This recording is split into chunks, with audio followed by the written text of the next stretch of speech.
That is what. Yeah. You're welcome to stick around. Thank you. So Patrick, I've been doing everything that we were discussing in your classes, I love it. but let me tell you this. And what? My husband told me you are doing something wrong because I'm planning my day, Mhm. but I put in too much things. So I'm start working AM and I finish day 10, 8 PM. And then I realize I don't have 3 days. I don't have anything. I'm just working like Monday to Monday. And my husband told me, oh my gosh, you are doing this wrong. Yeah, 100%. He's right. Yeah, You are doing this wrong. 100%. So hopefully, for next week's team meeting, we'll be talking about the 80-20 rule, and going through that process. But yeah, he's definitely right. So But, what you want to do ultimately, you want to make a list of what you plan to do. We kind of did that however many weeks ago, right? Here's the plan, what you want to do. Well, in that list, you got a to-do list. Here's what I need to do. Well, which ones are the most important? So you have to figure that out. What's the most important thing you can do? And maybe you have 2 or 3 most important things, but that's where you take those things and you put those in your calendar first. For instance, for me, I have 2 things that I'm doing and I have to do every single day. So, and I'm not perfect at this by any means, but in terms of time blocking, I know what my list looks like. My most important thing is calling agents that are producing. R2s is what we call them. So my activity is to dial 20 producing agents a day. So that's the first thing that goes in my calendar. And that's the last thing that I take out if something happens, right? So if something's a priority and I need to do something, it's not that I get rid of. That's the last thing to leave.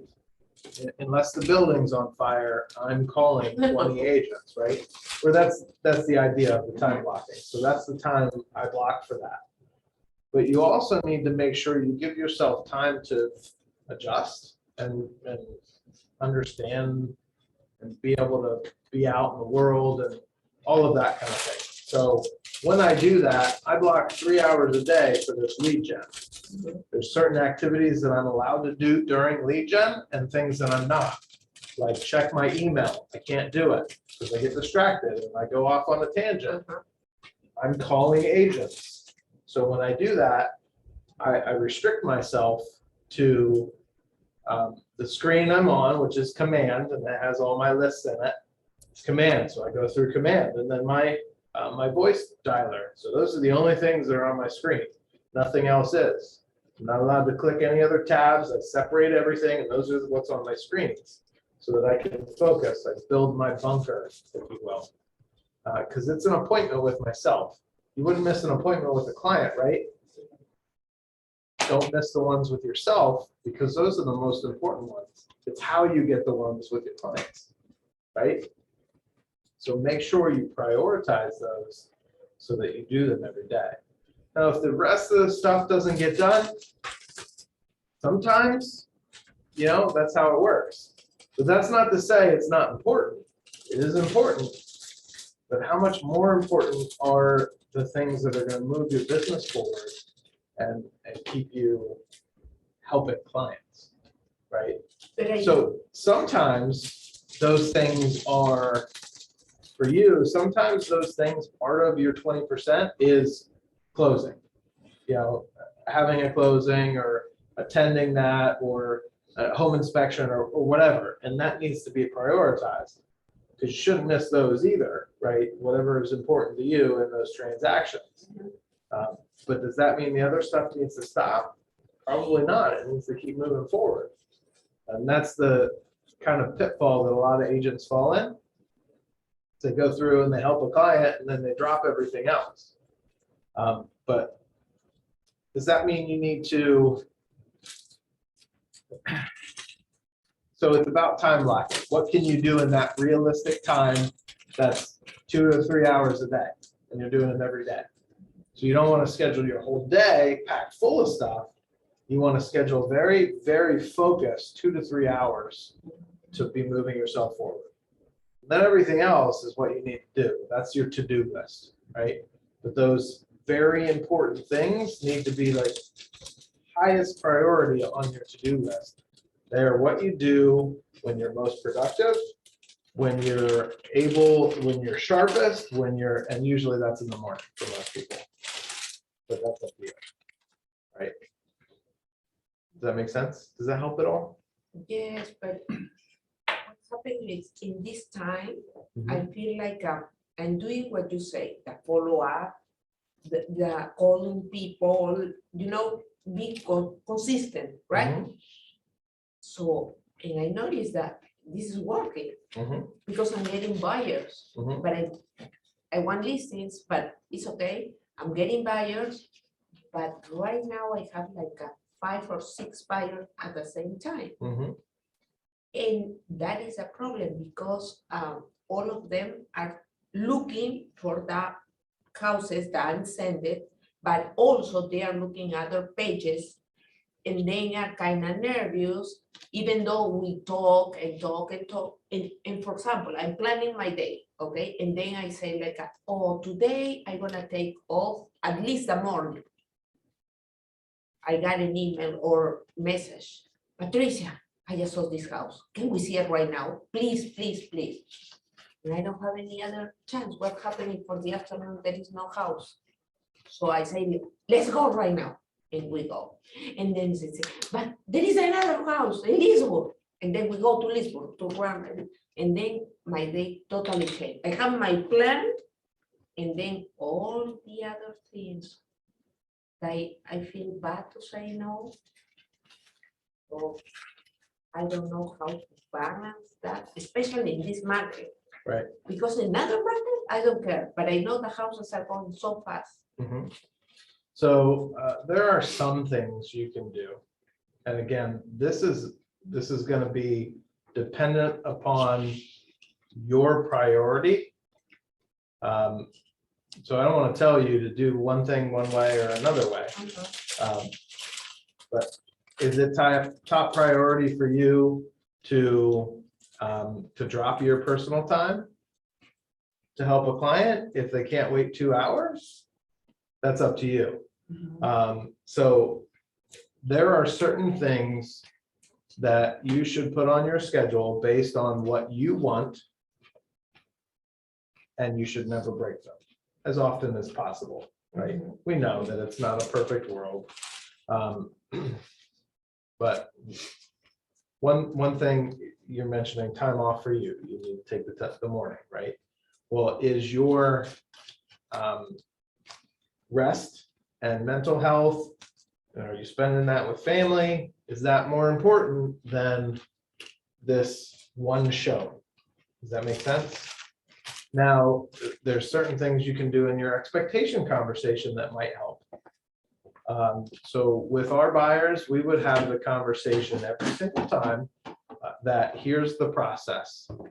If you see a home that you want, and even in a market like this, what we expect you to do, because this is your home search, what we expect you to do is X, Y, Z. And here's what we'll do, and you can expect from us. As soon as you see the home, notify us. We'll get back to you in X amount of time. Let's set that expectation. I'm not going to answer you in 5 minutes. I'm going to answer you within 2 hours, something like that, right? And then, and this is up front. This isn't in the trans, because if you say, hey, I'll get back to you in 2 hours in the middle of it, then they're going to feel snubbed. Like they're not going to be, then you'll feel bad for letting them down. But you have to tell them ahead of time. It's expectations, right? So some of the things that you can do as soon as you see a home the next time, notify me right away so that I can get a showing set up and let me know your schedule, and I'll get back to you and get that showing set up within 2 hours or 3, whatever it is for you that you want to do.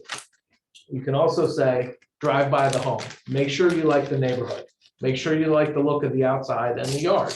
Because a lot of times what happens is people will drive up to the house and say, Exactly. ew, Exactly. right? And if you don't like it, let me know and we'll take it off the showing schedule, right? But you're showing them that they're priority to you, but they also have to do some work in their own home search. Like you don't know if it's gonna be, it's a waste of your time and their time to go see it if they don't even like the outside, Mhm. right? So you can set things like that up. Those are just a couple in those type of situations, right? Or you can always say, here are my showing times. I block them every day. This is when we'll be able to go see a house. On the off chance that something comes up, sometimes we can make exceptions to that, but that's a rarity. Most of the time, I show houses at these times. Again, setting expectations, but you have to say those things up front. You can't say them in the middle, right? But you could probably go back to most of your buyers at this point and say, hey, the next time you see something come on the market, here's what I'm gonna be able to do. And what I think you should do. Send me an email right away and I'll be able to get a showing set up probably within 2 to 3 hours. That's what you say to them. And then go drive by and see it. And they should, from that point, understand the expectation moving forward that you're not gonna drop everything. Right? Because just because it's what's common in this business doesn't mean it's right. Yeah. Because you're a person too, and otherwise you're gonna get burned out. And your mental health and awareness and your family time is important too. Just setting expectations with clients. Okay, I hope that helped. Okay, thank you. Yeah, absolutely. Can I offer a Right. couple? Absolutely, A couple items? absolutely. So I learned the hard way to never schedule, if at all possible, never schedule more than half of my day. So we're to do 2 hours of time block for calls, that's Mhm. fine. That means that I've got 2 to 3 other hours in the day to schedule. And the day fills up with all the other stuff that happens. Incoming calls, an ongoing negotiation gets derailed or has to put on, all that stuff that is going to happen, but you can't anticipate the timing of. Mhm. And then the other thing is and I've learned this the hard way as well in the last year and a half, is set absolute hard schedules with my clients. I need 2 hours, and I don't say me. I said this, the process needs 2 hours advance notice. So you saw a property, that's great. The earliest we can see it is 2 hours after you call, if I don't have anything else scheduled. And then I also repeatedly tell my clients that they're not my only client. Not from you're competing for my time, but there are other people that have the same expectations that you do. So I can't spin on a dime. I've got a client right now who's really pissed off at me because they went away last weekend. And I didn't send them listings over the weekend. Because they're a rental client, right? And rental properties are going like that. And I told them, I said, I didn't see there was much point in sending listings over the weekend because by the time you get back on Tuesday, if they're gone, they're gone. So if you want me to feed you listings that you can't see, I can do that for you. Oh, okay. Well, they apparently they were doing a slow burn. They went down to Florida for the weekend. Apparently they were doing a slow burn on the beach because I wasn't, constantly feeding them stuff. Like he forgot about us because he knew we were out of town. Yeah. Anyway, And it, just like you said, it's about expectations. Yeah, kind of setting that up ahead of time if you can in that conversation. I know I have a problem with I always had a problem with my boundaries. It's hard for me to say no. Yeah. Well, that's why you do it ahead of time, so then you don't have to say that. All right, let's dive in. We're going to be talking about open houses today. Lead generate for buyers and sellers.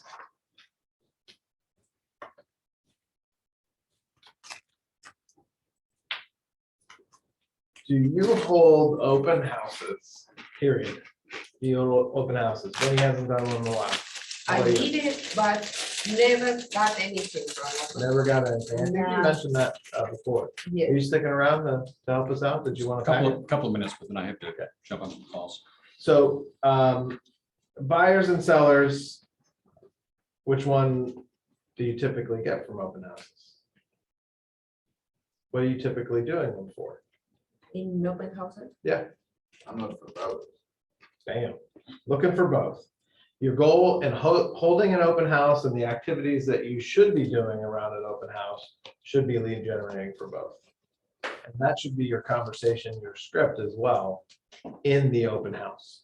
So you should have specific questions that you're going after so that you can talk to anybody that comes through the open house about both.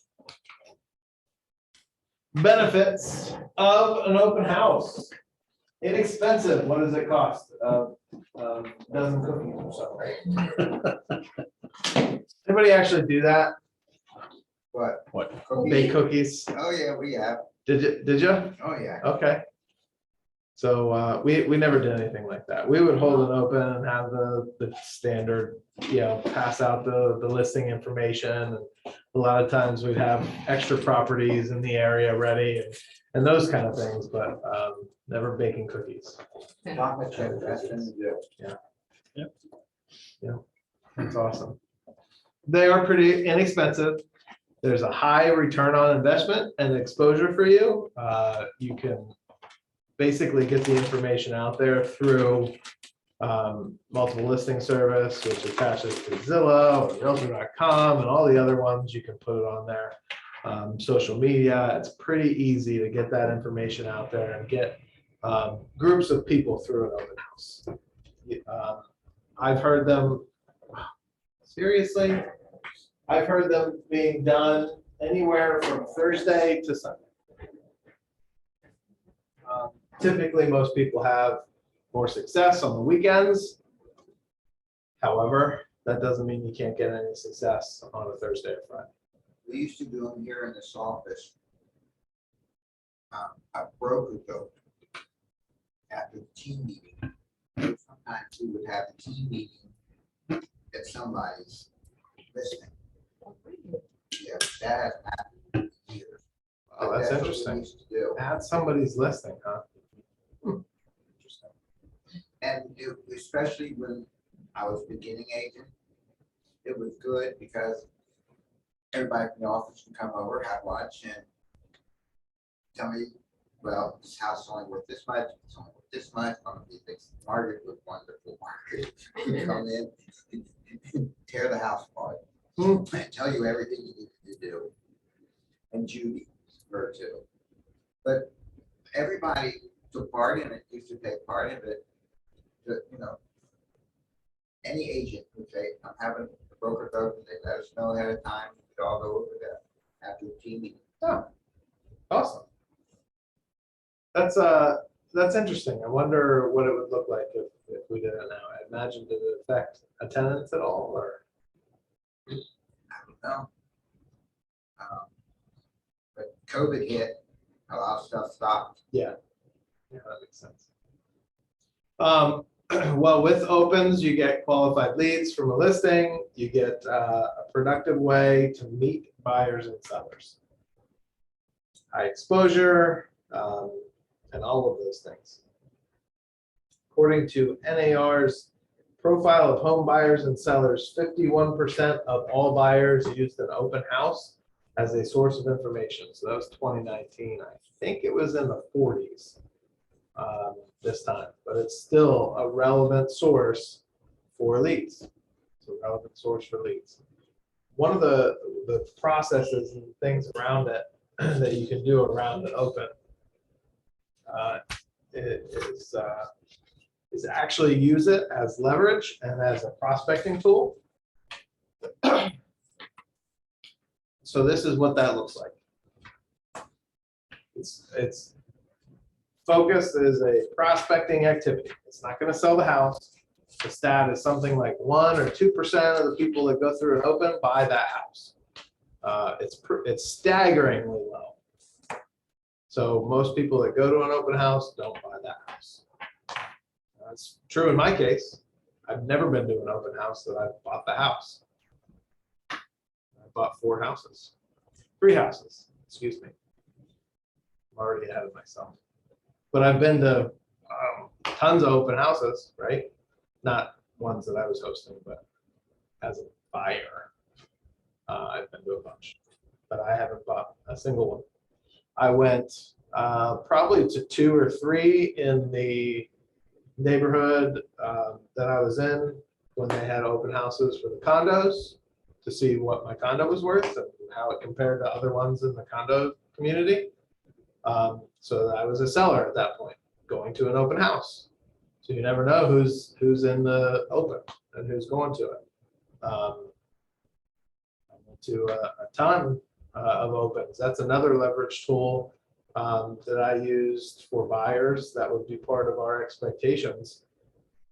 If there's any houses that have an open that you want to go see, take my cards, put them down there so that the agent has any questions, they can reach out to me, right?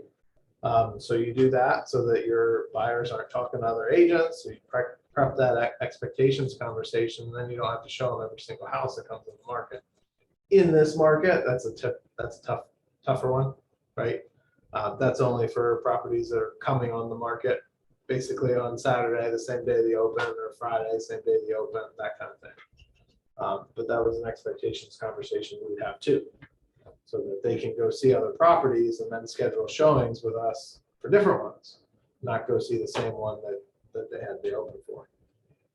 But you prepare for the open, you prospect, and then you pursue or follow up. That's the basic structure of how to work an open. Don't violate the Telephone Consumer Protection Act. Do not call list.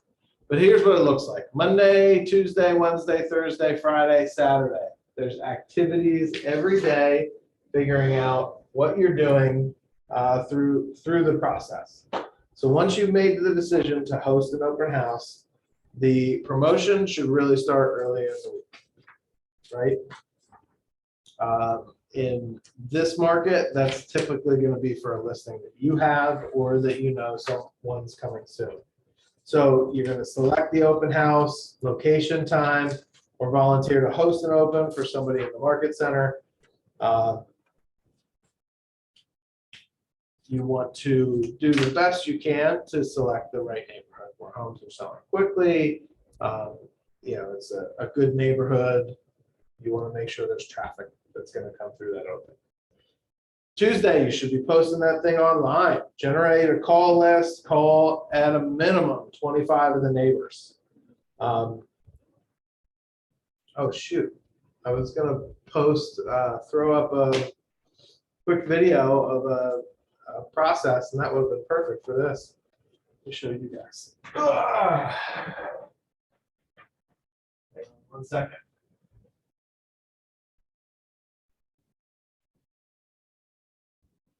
It was a TikTok.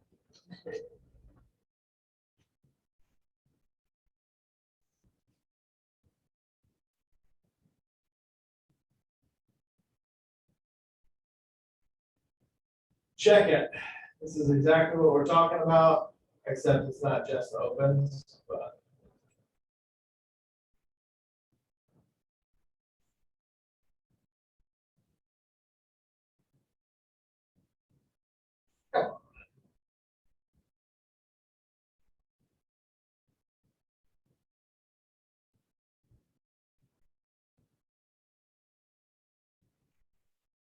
here's a marketing strategy I use to generate 1 to 2% of leads for every listing you take to market, and it works every single time. The first thing you want to do is pull all the addresses of all the neighbors. We pull about 75 to 100 addresses closest to the listing. Next, minimum you're going to 25. pull all those addresses and put them into Avery labels so you can put them on the envelopes. Then you're going to fill out all the information on your letter template that you're going to send to all the neighbors, let them know that there's a home for sale, and you are the listing agent. All right, so you're going to stuff all those envelopes, get those into the mail. And we do this for coming soon, under contract, just sold, and then we send out a 1-month equity check and 3-month equity checks. We have 5 touches for 1 listing. And this is a strategy that gets us 1 to 2 listing leads every single time we do it. If you want more tips like this, go ahead and like it. Right? Same idea for the open. That's what we're talking about. You pull that list, you mail that list, you call that list, you knock that list about the open, right? So Tuesday, you're posting online, pulling that list, generating it, and calling at a minimum 25 neighbors. You heard him. They do 75 to 100 in the neighborhood. Wednesday, you're posting it again, and getting the consumer app on your phone and putting the sign in the yard for the open, so that people that are drive by it every day can see it. Post online again on Thursday, invite your database, put that out there for them to see your process and come see you and come get cookies, right? Email, any leads or anything that you have in the database that could potentially want to see this. Investor list, whatever that might be, right? You put it out there, the more people you get it to, the better off you're going to be. Friday, post online. You should have market stats and comps and have them printed and digital, and then open house flyers. Post online for Saturday, directional signs, knock the neighborhood, the open house script for when they answer the door, and leave a flyer if not answered. Again, knocking typically either the day before or a few hours before the event, depending on when the open is. Right? So that way you're generating a little activity around it. We always did the day before. We knocked the day before so there was enough time for them to see the flyer and plan for them to come if they wanted to come see it. Right? And the script was pretty simple. Hey, we've got an open coming up. We're expecting X, Y, and Z. You know, I'd love for you to come by and bring anybody that you know that wants to be your neighbor. Something like that. Any questions about that process?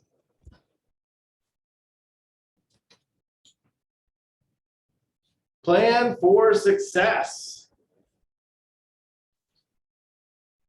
A large part of preparation should be considering the location and time of your open house activity. You want to make sure it's not going to be hard to get to at a certain time.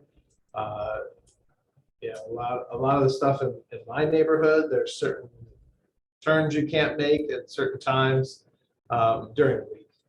But that would be a concern. You have to go around different ways. People have trouble seeing it, or if your direction signs are in the right place, then you want to make sure you plan around those. Okay, location matters. Positioning your event in the path of traffic, and how to get people if it's near a school. You don't want to be hosting when schools get out, those kind of things, or you can. Actually, You can, I mean. quite a few people do them right as moms are going to pick their kids up from school. A lot of them do. And then you can Open also make sure the signs and stuff are out so they can see them too. Not me.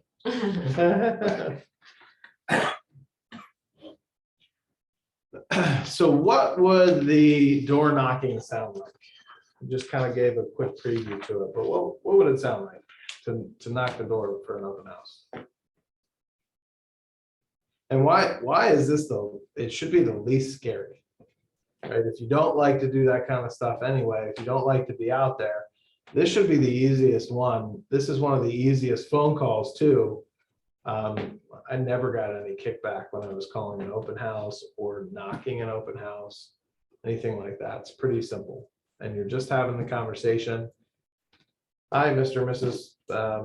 You know, homeowner. I'm Patrick with, you know, Keller Williams Realty Dallas. And I just want to let you know, we've got an open house coming up on Saturday, tomorrow at 11 o'clock, whatever time, right? And we're expecting multiple offers. We already have, you know, however many showings set up for the property. So we're expecting it to go pretty quick. I wanted to see who you know that might be interested in moving into the neighborhood and who you'd like to have as your neighbor. Patrick, I was wondering if to say, like, for example, I've been seeing that as soon as I hit the market, Mhm. listing agents put in the remarks, like, we expecting multiple offers, deadline Monday at 1 p.m. Mhm.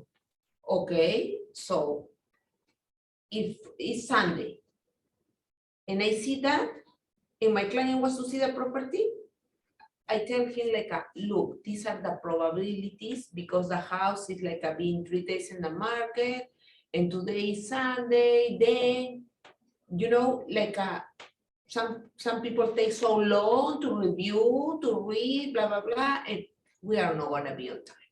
And they say, okay, let's skip.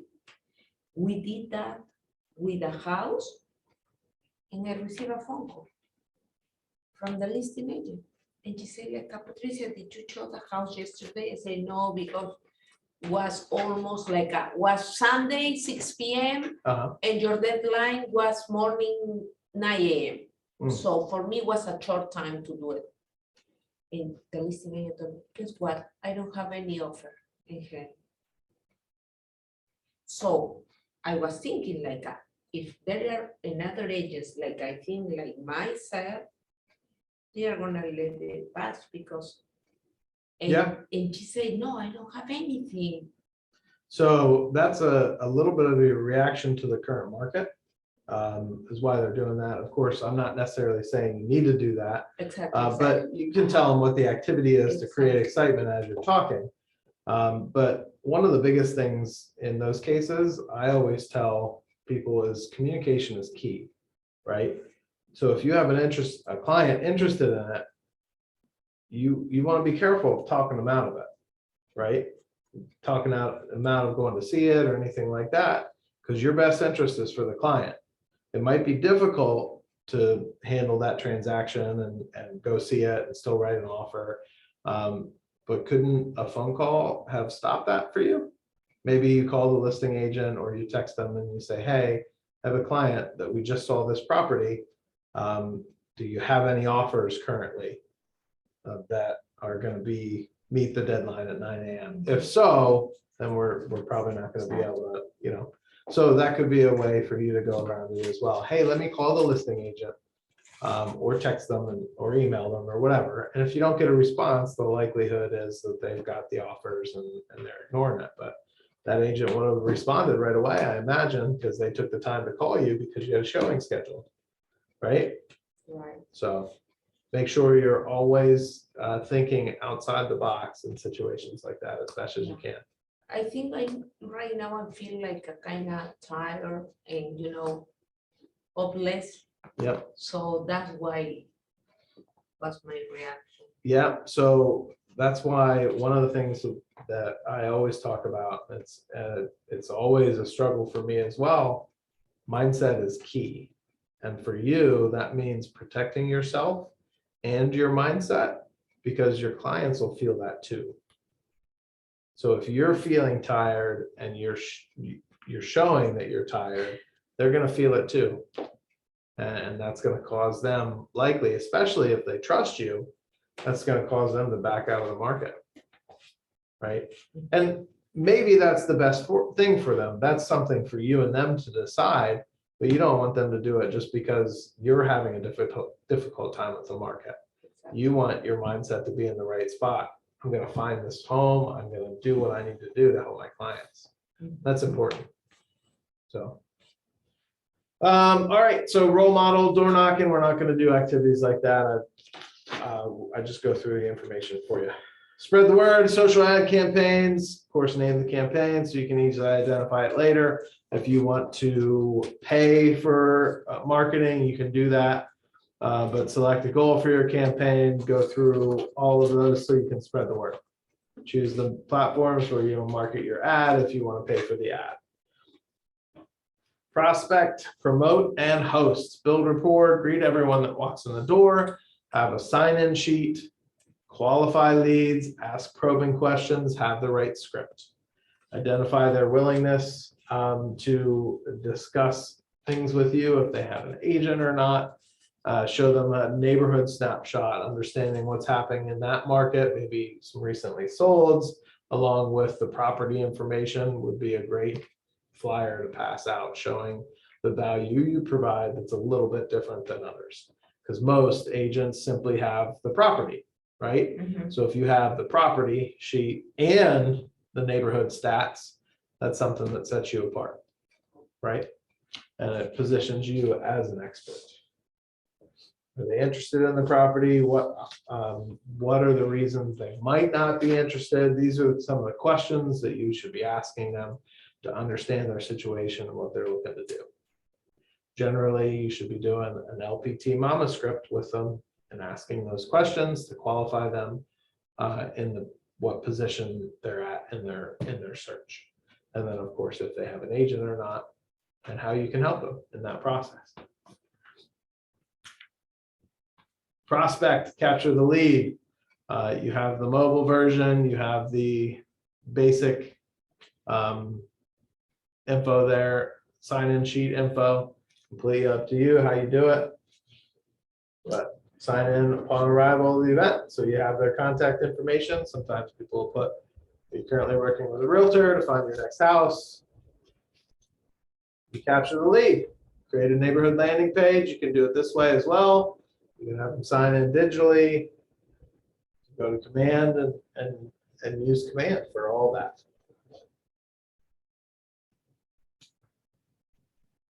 Prospect, safety first. Park on the street. Don't be parking in driveways. Meet the neighbors. Never turn your back on a prospect. Always be aware of your surroundings. Establish an escape route. Understand where to go. Let somebody know that you're there and where you are, when you'll be there. Make sure you're fully charged cell phone wise. Oh my gosh, one time I was showing a property in Goodrich, Mhm. and we went into the house, and the house was vacant. And we heard some noises in the basement. And I talked to the agent, and he said, nobody's in there, it's all locked. We went downstairs, and a man was taking a shower in the basement. Yeah. He went to the window inside to take Jeez. a shower. Yeah. It's crazy. Yeah. I mean, you never know the situation you're going to run into. That's why one of the things that you need to be aware of is your surroundings, and exactly like that. When you heard something, and there you go. So, definitely in this day and age, you got to make sure you're protecting yourself and taking those steps. But what is really scary when you are doing an open house and you are by yourself. And then what happened to me when I started, I did an open house in Sterling. And the house was pretty, it was a big house. And I was sitting, waiting, and then a car stopped. 3 minutes came out of the car. 3. They came inside, hi, hello. And I was all the time shaking myself. Thank God that nothing happened, but there were 3 guys. Yeah. I mean, certainly scary. That's for sure. Yeah, so you don't do any of them alone anymore. Yeah, No. you shouldn't be alone. That would rule them alone. After that, I did it. Mhm. And you know, I was really new.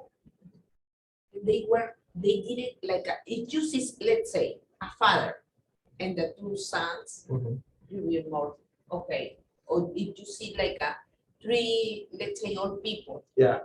They were young, like not teenagers, like between 40s.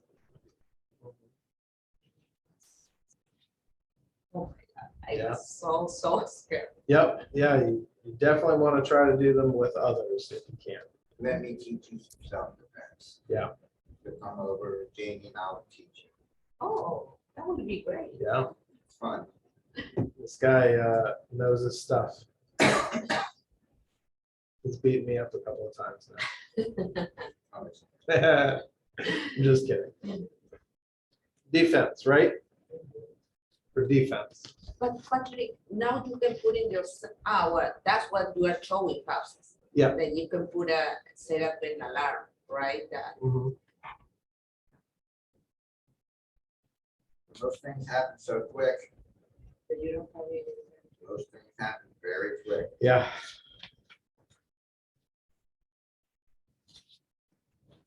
Once you have their contact information, they go into the phone and you keep in contact with them. Right? Now, let me ask you a question. If a lead has an agent, does that mean they don't go in your database?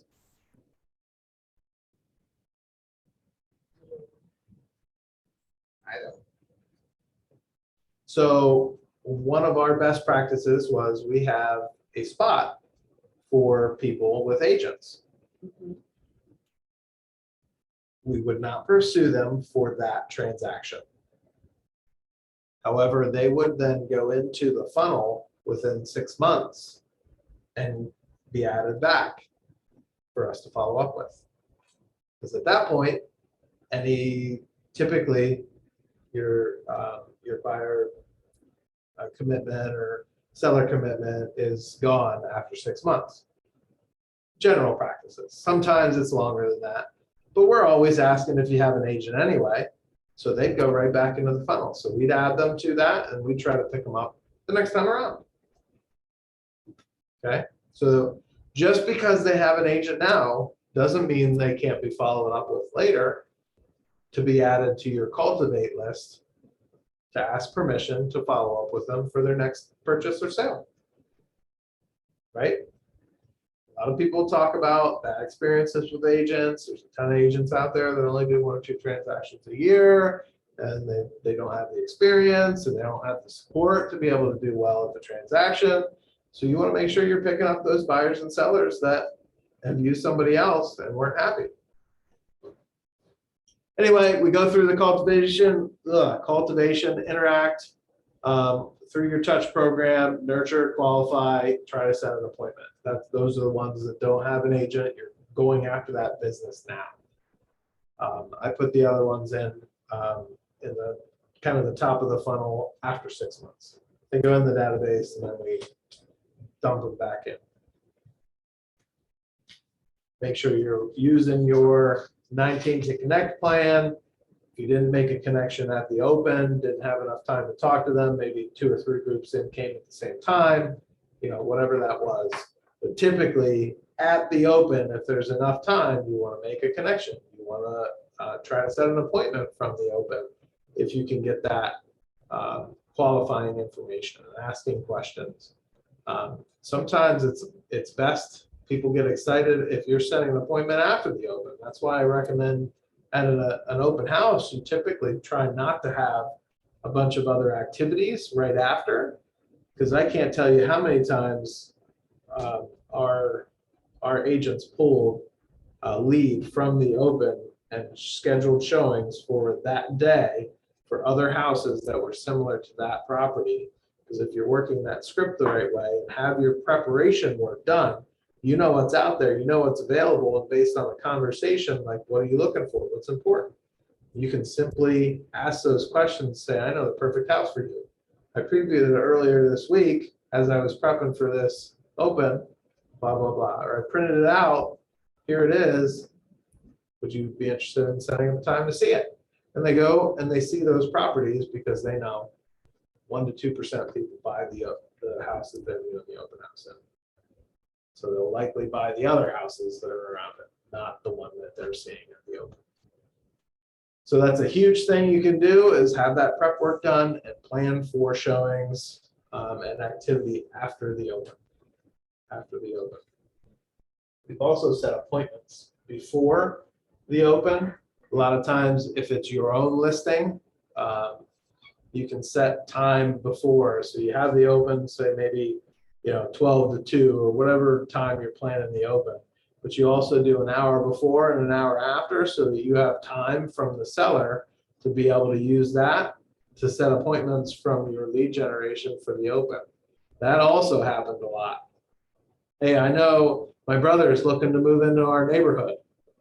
Great, let's set up a private showing before the open so that you can see it or we can see it.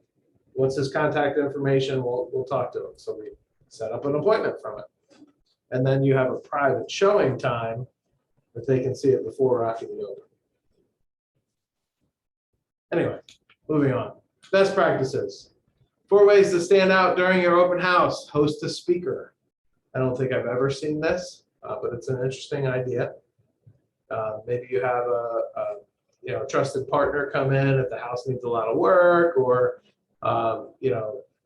whatever, maybe a home inspector or something like that. You have them there to be able to talk about their services as well. That way you can possibly get some food catered. Maybe they can bring in some cookies for you instead of you having it. What time we did, we are gonna have the loan officer here in the house for all the people who wants to be pre-qualified in order to buy. Mm. And the loan officer was working all morning with the people that came, because most of them were neighbors Yeah, that came just to check on the Yeah. house and then say do you want to get pre-qualified? Yes. yeah, absolutely. Yeah. And that's a service then you're providing, and you're helping your partnership with the loan officer, Offer a gift of some kind, cookies. Got cookies on the mind, I guess. Get the house in showing shape. Make sure it's presented in its best possible way. Make sure that there's not stuff lying around, that closet doors are closed, and things like that. And then, of course, go live. Welcome visitors at every chance you can. Make sure there's information and everything towards the front. Get the house in showing shape. Think safety first. Don't leave valuables exposed. This is for clients. Obviously, a lot of people have open jewelry boxes, things laying on the counters. Make sure all that's put away so that they don't go, well, my grandmother's ring is gone, or whatever. Yeah, scary stuff happens. So don't have messy meals or snacks, dishes in the sink, stuff like that. Don't make assumptions. Success kit. General stuff that you should have at an open. Safety measures, extra business cards, disinfectant wipes, measuring tape. People ask, how big is this room? Right? Follow up is key.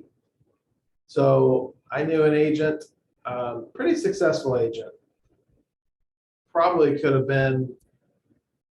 He probably could have made a team if he really wanted to, or doing something like 20 transactions a year, something along those lines. But he was really good at open houses, very, very good talking to people, and he would pick up a buyer here and there.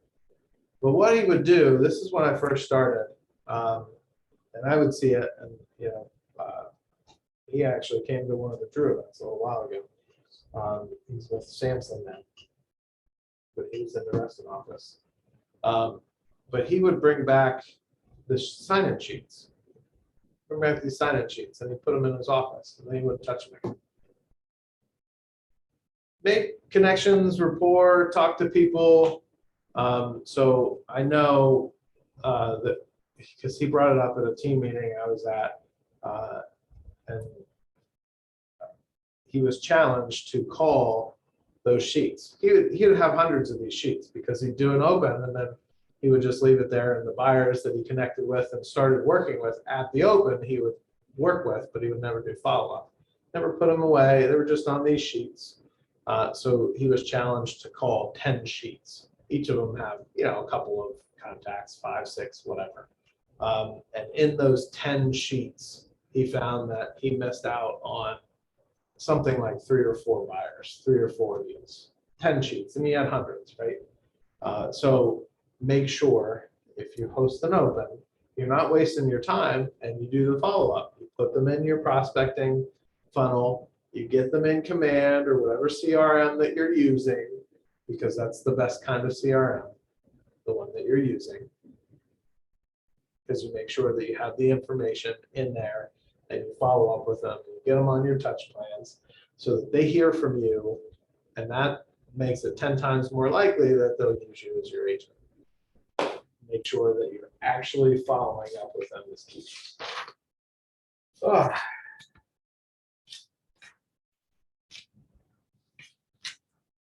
And basically, that's it.